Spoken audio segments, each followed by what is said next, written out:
Welkom by hierdie week se ANC politieke oorsig. Ons gesels soos ouer gewoonte weer met Prof Theo Venter van die Noordwes Universiteit.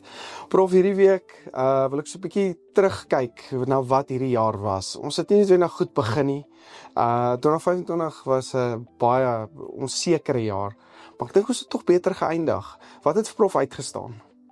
Ja, ek dink jy is heeltemal reg. Aan die einde van die jaar is daar gewoonlik hierdie twee vrae.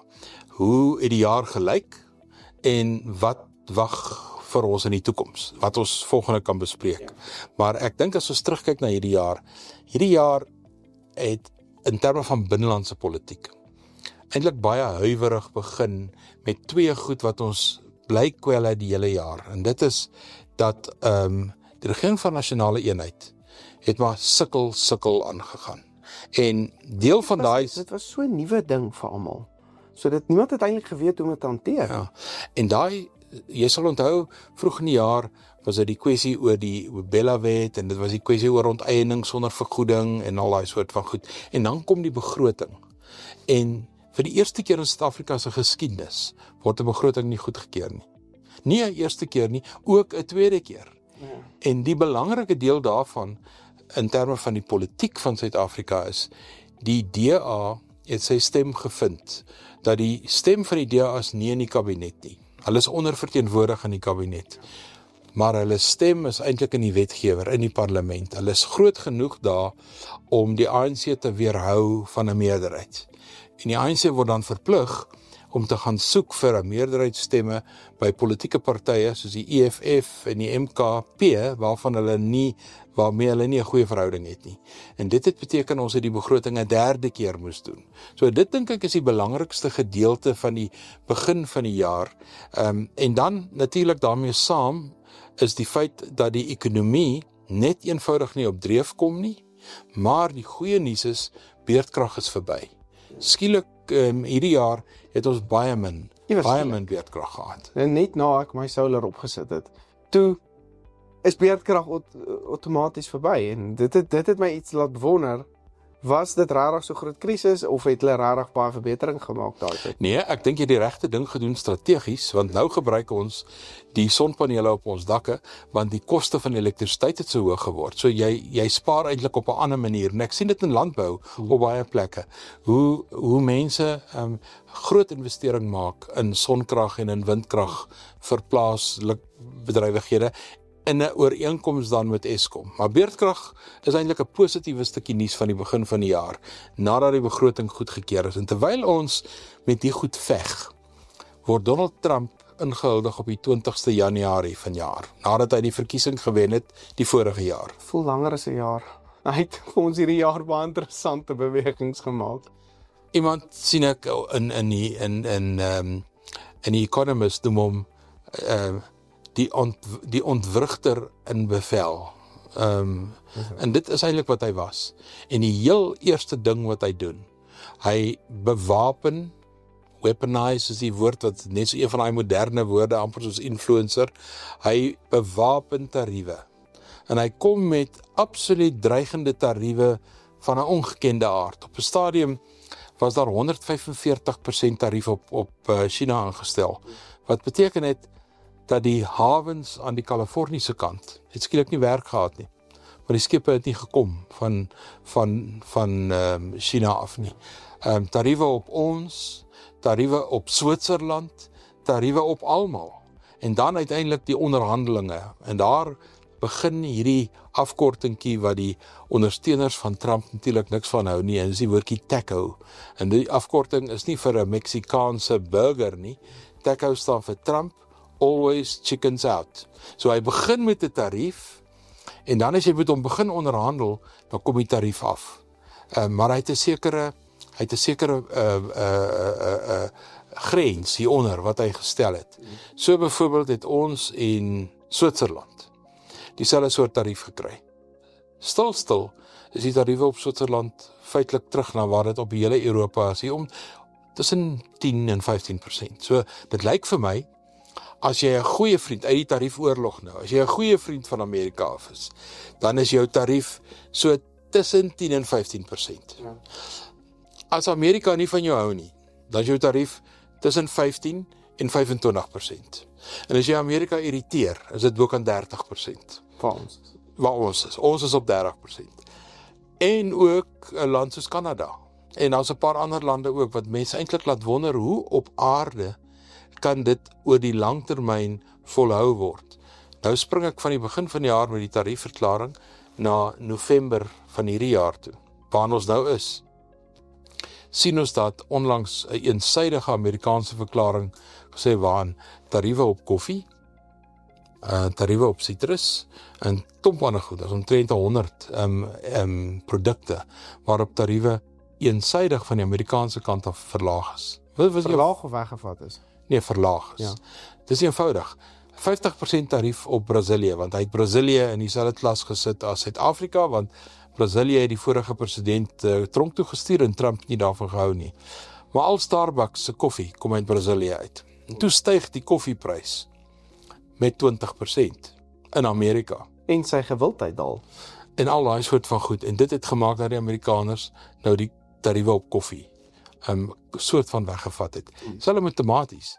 Tomaties, die meeste van die tomaties in Amerika kom uit Mexico uit.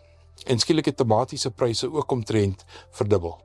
Daarom is die tariewe op tomaties af. So Trump moes reageer op sy plaaslike mark. En hoekom sal hy sensitief wees vir sy plaaslike mark? Wel, net soos wat ons in 2026, en ons sal nou by 'n volgende program daarby uitkom, 'n verkiesing het in November 2026, het die Amerikaners ook 'n verkiesing in 2026. Die sogenaamde midterm elections. En daai verkiesings word gedryf deur ekonomiese en plaaslike faktore soos bekostigbaarheid, oorleef die Amerikaner, het die inflasiekoers gestyg en al daai goed. So Trump het dit in oog om nou al dit te verander. So Trump se tariewe het ons besig gehou vir die grootste gedeelte van die jaar. En dan in ons geval natuurlik die hele kwessie van hoe kom die RNE op dreef. En ons het 'n paar moeilike punte gehad. Daar was selfs op 'n stadium waar dit gelyk het of die DA hulle goed wil vat en loop. En of die EFF dalk deel kan word, of selfs Action SA deel kan word, maar niks daarvan het gebeur nie. En ek dink aan die einde van Oktober, met daai RNE vergadering by Magaliesburg, is die RNE nou weer na 'n jaar van 'n gesukkel, is die RNE nou op 'n goeie koers. En jy het in jou inleiding gesê, dit lyk asof die jaar op 'n meer positiewe punt afsluit. Ek dink absoluut so, want as 'n mens nou tel, ons ekonomiese groeikoers is nog steeds laag, maar ons inflasiekoers bly laag, ons is van die gryslys af. Ons is afgegradeer, ons krediet. En ons is opgegradeer. Opgegradeer. Ja. Nou al hierdie goed is positief vir volgende jaar, en dit lyk asof ons mini-begroting baie positiewe goed uit die mini-begroting ook uit. Baie positief ontvang is deur die ekonomiese en die finansiële gemeenskap daar buite, want ons het in ons mini-begroting of ons medium-termyn begrotings uitlating is 'n 3 jaar rollende begrotingsplan, het ons 'n duidelike boodskap gestuur dat ons wil nie ons skuld hoër vat as waar ons nou is nie. Ons gaan aan ons skuld moet werk. En ek dink dis eintlik wat die finansiële markte wou hoor. Het Suid-Afrika die boodskap gekry dat jy kan nie dieper in skuld ingaan nie? Voel vir my ons is amper terug in amper 'n bietjie se era in terme van hoe ons finansiële besluitneming neem. Ons het baie meer beheer, ons het meer rigting, daar's meer samewerking natuurlik. Dit voel vir my ons is ek voel die skip is stadig besig om te draai. Ons is die skuld wat nie noodwendig wil opgaan nie. Ons het baie privatisering van 'n Transnet wat van die hawens, al daai tipe goed. Voel vir my ons is besig om positiewe besluitneming te neem. Ja, en jy sê dit nou koppel aan die punt dat binne die regering van nasionale eenheid daar ook 'n nuwe energie gekom het, dat die president sy ruggie styf maak binne die ANC, dan dink ek sluit ons die jaar beter af ook met die G20 wat nou plaasgevind het. Die enigste ding waarvoor ons nog wag om te sien waartoe dit gaan wees die ANC se algemene raadsvergadering wat in Desember gaan plaasvind. En dit is nogal 'n belangrike vergadering, want daar gaan ons sien hoe die ANC homself in posisie plaas om 2026 te hanteer. Ons kan later daaroor 'n bietjie spekuleer, maar dis die enigste uitstaande kwessie wat ek dink nog in hierdie jaar wag. Maar vir die res dink ek, waar ons swak begin het, met 'n klomp ellende, eindig ons sterker. Ten spyte daarvan, dat daar baie argumente is, oor goed soos rasisme, die hele kwessie van Afriforum en Solidariteit se veldtog, volksmoord, al daai goed. Dit is alles goed wat ons moet verreken, maar as mens alles dit saamtrek, dan dink ek eindig ons beter as wat ons begin het. Want ek dink wat nou ons heeltyd oor gesels elke week is natuurlik die kommissie, die Madanga kommissie en parlementêre ondersoek. Maar dit klink nou negatief, maar ek bedoel, vir my sien ek dit amper in 'n positiewe lig dat die goed begin uitkom. Ja, terwyl ons praat oor die jaar terug, is behalwe die 3 begrotingsvergaderings, dink ek, 'n mens sal altyd, as jy na die jaar 2025 kyk, altyd die 6de Julie onthou. Toe Makhonazi met sy kamoufleeruniform op 'n Sondagmiddag 'n perskonferensie hou. Nou moet ek sê, my eerste gewaarwording toe ek dit gesien het, was hierdie ou word môre gefeier. Want dit is vir my ondenkbaar dat 'n offisier op 'n rang van luitenant-generaal kan op 'n verhoog klim, die kommissaris van polisie kritiseer, sy kollegas kritiseer en die minister kritiseer.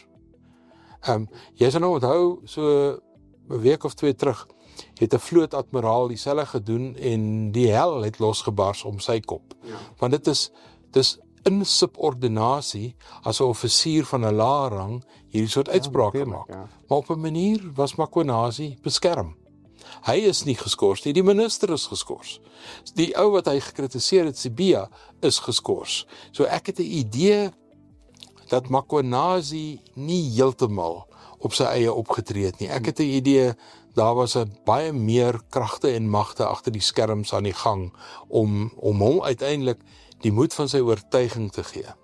Ek weet in Afrikaans is 'n paar lekker uitdrukkings daarvoor, maar hy het die moed van sy oortuiging gehad om op te staan en hierdie ding te sê en eintlik die Suid-Afrikaanse polisie in 'n ander rigting te stuur. Want ek dink nou net aan, as ek nou dink aan die ou Suid-Afrikaanse weermag, hoe jou rang en hoe jy, as jy nou 'n persoon by jou gaan, as ek dit tipe gaan kritiseer, dan kan dit nie vir jou goed uitgedraai het nie. So dis vir my interessant dat daar ondersoek nou dit toe is en daar begin, hoe kan ek sê, die goed begin uitkom en mense begin kyk daarna. So ek sal die Afrikaanse metafoor versag deur te sê, Makhonazi het bewys hy kan met die leeu speel. O ja, ek kan die res aanvul, gevoel ek reis aan.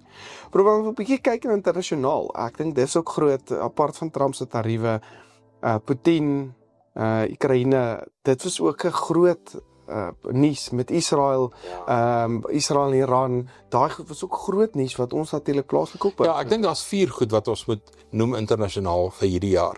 Die een was natuurlik die voortgesette oorlog in die Oekraïne. En Trump se mislukte ontmoetings met Putin, want dit het niks opgelewer nie. Putin bietjie onderskat, nee. Ek dink hy het. Ek dink hy kom nou agter, Putin is 'n perd van 'n ander kleur.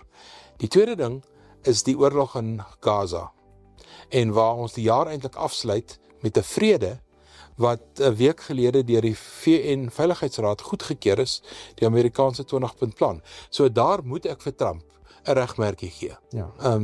Hy het dit reg gekry om iets te doen wat van tevore nie maklik was nie. En ek dink hy het dit gedoen deur gebruik te maak eerder van diplomatie as ekonomiese en finansiële voordeel. Ons weet nou die Wêreldbank gaan die opbou van Gaza finansier en so aan. So dis die tweede ding wat belangrik is. Die derde ding is die verhouding tussen Amerika en Europa. Toe hy begin het, was NAVO baie bekommerd oor waar gaan hulle heen. Gaan hy weer vir NAVO ontwrig? En hierdie keer dink ek het hy dit beter gedoen. Daar's 'n beter verhouding en ek dink NAVO neem die verantwoordelikheid in Europa op vir die konflik in die Oekraïne en Amerika gee net ondersteuning, finansiëel, wapentuig en dies meer. En dan die laaste ding is natuurlik die verhouding tussen Xi Jinping en Trump. Dit bly maar Amerika se grootste opponent, finansiëel en tot 'n minder mate polities, bly maar China. En China is baie minder in your face. Kyk wat Trump gedoen het. Trump het nou in die afgelope 10-11 maande vir ons bewys dat Amerikaanse buitelandse beleid het afstand gedoen, afgesien van sagte mag, soft power, en hy doen nou harde mag, hard power. Ek wil 2 voorbeelde gee. As jy uit Venezuela uitry met 'n mooi boot, dan is daar geen versekering dat jy gaan terugkom nie, of jy nou dwelms op daai boot het of nie, maar as jy 3 of 4 engines agter op 'n skieboot het, is jy 'n teiken. Ja. Dis hard power. Ja. Ons skiet eers en dan vra ons. En dan die tweede ding wat hy gedoen het met hierdie soort van harde mag toekenning, is om die departement van verdediging se naam te verander na die departement van oorlog. Dis 'n boodskap. Dis 'n duidelike boodskap. Dis 'n boodskap. China aan die ander kant het heeltemal 'n ander benadering hiertoe. China dink natuurlik in die langer termyn. Trump kan net 4 jaar dien as president. Xi Jinping kan vir die res van sy lewe daar wees. So, hulle soek 'n globale handelsregime, handelswêreld, wat stabiel is. Dis waarop hulle ekonomie Ja. gebou is. Hulle wil nie 'n ontwrigting hê nie. Hulle ondersteun nie sanksies nie. Hulle wil uitvoer, want dis hoe hulle 6% kan handhaaf. Maar China is natuurlik dit hier begin wys, want dit gaan oor die volgende 10, 20 jaar baie duideliker word. China se bevolking is besig om af te neem. Want die eers 2-kind beleid, daarna die 1-kind beleid van 40, 50 jaar terug, begin hulle nou tref. Die Chinese bevolking, die grootste gedeelte van die Chinese bevolking En tans, hulle is meer mans natuurlik, baie meer. meer mans, en die gemiddelde bevolkingsouer is 50 jaar. Daar's nie genoeg kinders wat inkom nie. Onthou, ons het hierdie jaar ook geweldige migrasie gesien en ook beleide teen migrasie. Ons het dit in Engeland gesien, ons sien dit duidelik in Amerika, ons sien dit in Duitsland, ons sien dit in 'n hele paar ander, Italië is 'n voorbeeld. En hierdie migrasiepatrone, baie mense sien dit natuurlik as deel van 'n groot komplot, maar dis nie regtig 'n komplot nie.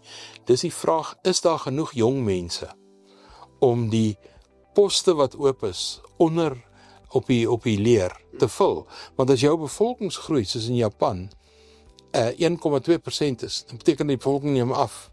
Jou bevolkingsgroei moet 'n klein bietjie meer as 2 wees. Wat beteken elke man en vrou het ten minste 2 kinders wat hulle kan vervang. Maar as dit minder as 2 is, dan gaan die bevolking afkom. En dit het baie implikasies, en ek dink dit gaan in die toekoms 'n baie belangrike demografiese ding word wat ons sal moet dophou. En Afrika is waar die populasie eintlik groei, die jonger generasie eintlik deurkom. So is dit waar die potensiaal waar Ja, hier by ons maak 2 + 2 5. Ja, en hier's baie mense wat hier uitkom. Ek wil gou hoor in terme van, as prof nou moet sien, na die jaar verby is, na Trump se tariewe, na al hierdie goed, waar lê die demokrate teen die republikeine op die oomblik? Is hulle 'n Trump bietjie steen verloor, sy populariteit af, is dit op, waar sien ons nou? Ja, dit is 'n belangrike vraag. Ek dink Trump was aan die begin van die jaar geweldig populêr. Sy afkondiging van tariewe, eintlik sy inwerkingstelling van 'n ou leer, die sogenaamde Monroe leer. Great again. Ja, Make America Great Again, Monroe leer, Amerika vir die Amerikaners. Dit was great, die eerste 4-5 maande. Toe begin tariewe inkom, want aanvanklik met die instelling van tariewe kon die invoerders die verhoogde tariewe absorbeer, net vir 'n rukkie. En daarna het hulle die tariewe deurwerk na die verbruikers, die verbruikers sien dit nou.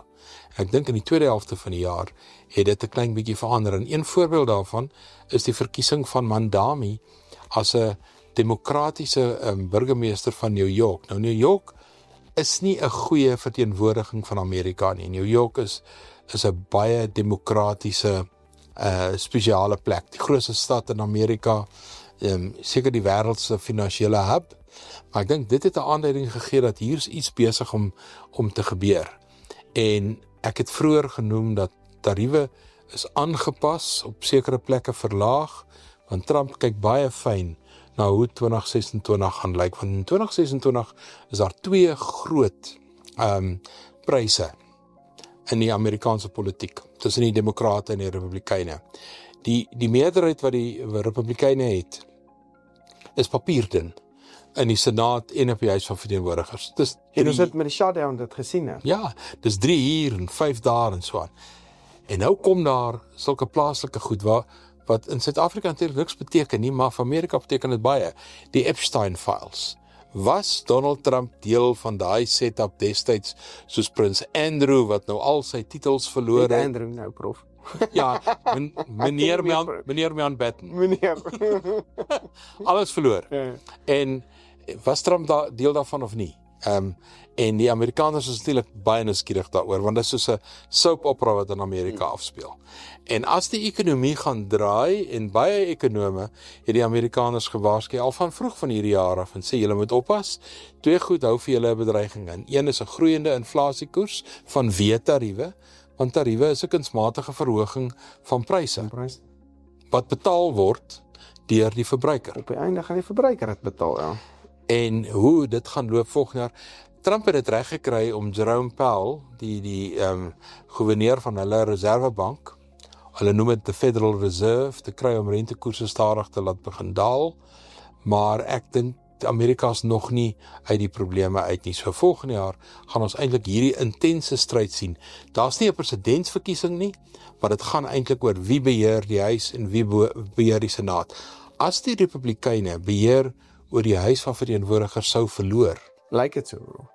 nee, ek dink op hierdie stadium is dit baie 50-50, maar as dit sou gebeur, dan beteken dit baie min van Trump se begrotingsvoorstelle gaan aanvaar word. En dan sit jy weer met 'n federale regering wat toemaak, soos wat ons die afgelope tyd gesien het, dat vir 40 dae kon ouens nie betaal word nie. Nou, die gewone salaristrekker word daar betaal elke 2 weke, en die meeste navorsing wat gedoen word, sê baie min mense het genoeg geld in reserve om vir 'n maand lank nie salaris te kry nie. Ja, gaan wat met hulle rentekoerse gebeur, spoel dan oor na wat met ons rentekoerse nou weer gebeur, en ja, so dit het maar ou ende effek op ons. Hulle sê mens Amerika hoes, dan kry ons 'n verkoue. So dit is belangrik om na te kyk na wat Ja, en natuurlik as deel van hierdie globale wêreld te terugkyk, dink ek die G20 was ook belangrik, en Trump se onttrekking daarvan is buitengewoon. Ons weet ander staatshoofde het in die verlede dit nou al nie bygewoon nie vanweë plaaslike redes of wat ook al, maar ek dink hierdie was 'n doelbewuste besluit om vir Suid-Afrika 'n teken te stuur, 'n simbool te stuur. dat ons hulle irriteer. Ja, dat ons hulle irriteer, maar ek dink hulle onderskat Suid-Afrika. Ek dink die Amerikaners maak een groot fout wanneer hulle na Suid-Afrika kyk. Hulle kyk na Suid-Afrika op grond van mense wat vir hulle goed vertel oor Suid-Afrika, en dan sien hulle in Suid-Afrika 'n land waarin daar 'n enorme rasse-twis is, dat ons is kwaad vir mekaar. Die Suid-Afrika wat ek sien, op 'n dag-tot-dag basis, is waar Suid-Afrikaners wit en swart, bruin en indiër, saamwerk. Ja. Ons mag van hier was tyd tot tyd met mekaar verskil, maar as ek nou na landbou kyk, en ek kyk na 'n hele paar ander sektore, dan sien ek meer samewerking as wat ek konflik sien. En ek dink daar maak die Amerikaners 'n denkfout wanneer hulle oor Suid-Afrika dink. En nou is nie 'n volksmoord noodwendig wat hulle natuurlik, of Trump natuurlik glo. Ja, as daar volksmoord En is, met dan die gaan jy, vlugtelinge en al daai goed wat as jy volksmoord is, dan gaan jy Rwanda toe. Dan gaan tel jy die bene. Mense wat fisies doodgemaak is. En dit is nie in Suid-Afrika nie. So ek dink wat Ek dink volksmoord, gegee ons geskiedenis het ons baie vordering gemaak dat ons is waar ons is op die oomblik. ja, daar was 'n hele klomp aktiwiteit. Ons is eintlik weer terug by Suid-Afrika, 'n hele klomp aktiwiteit wat uit die wêreld uitgekom het, wat in Suid-Afrika neerslag gevind het. Maar ek dink ons is na hierdie jaar beslis beter af as waarmee ons begin het. En 'n groot deel van dit waaroor ek en jy nou praat, is die debat oor ras, en die debat oor swart ekonomiese bemagtiging, en die debat oor al hierdie goed, wat eintlik baie keer onderdruk word, dis nou in die ope. Ons kan vir mekaar sê, ek sou baie graag Starlink wou gehad het, want ek ry dikwels rond, en ek sou graag my internet met my wou saamvat, en as ek stop ergens my ou antennaatjie opslaan, en weet ek kry goeie ontvangs, maar ons kan dit nie kry nie, vanweë Trump of Elon Musk se beswaar teen swart ekonomiese bemagtiging. Ek dink tog in 2026 gaan dit anders wees. Waarom kom in Starlink nie nou Hulle het ooreenkoms, maar net vir Afrika, nie noodwendig vir Suid-Afrika nie. Suid-Afrika uitgesluit. Maar daai is al klaar vir my 'n uitstekende teken dat verandering aan die kom is. Ja, verseker. Laaste punt ek gou 'n bietjie wil oor prof, 'n ding wat in die landbousektor natuurlik verskriklik groot was, is die back and close.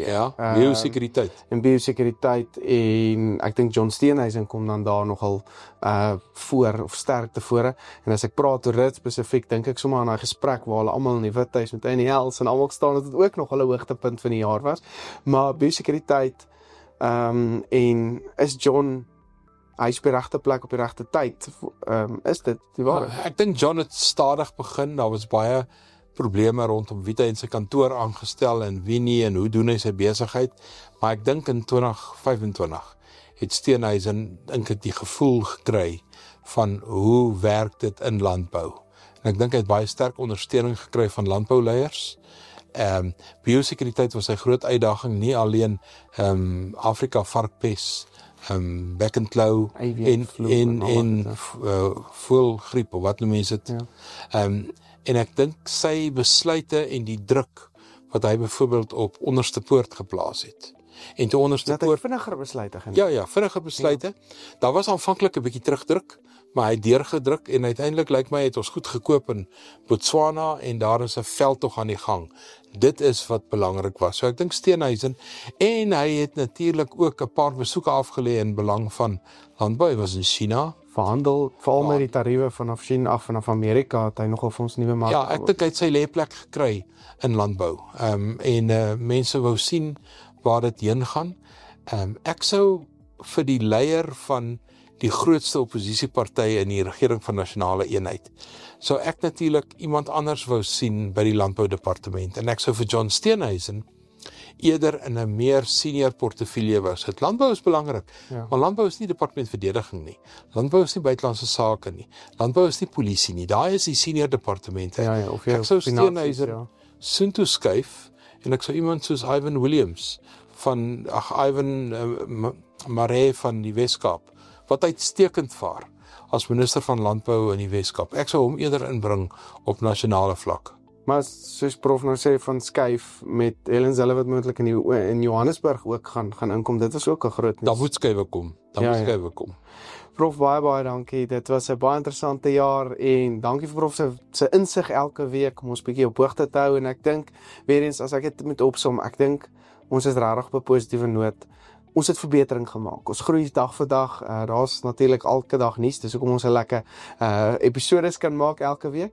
Maar ek voel ons is besig om in die regte rigting te beweeg en baie dankie vir prof se tyd ook en moeite elke week om vir ons aan hoogte te hou van hierdie goed en vir ons bietjie intelligensie te gee. Kom ons noem dit politieke intelligensie. Baie dankie en volgende keer as ons praat, dan kyk ons 'n bietjie wat gaan 2026 vir ons inhou. Baie dankie prof.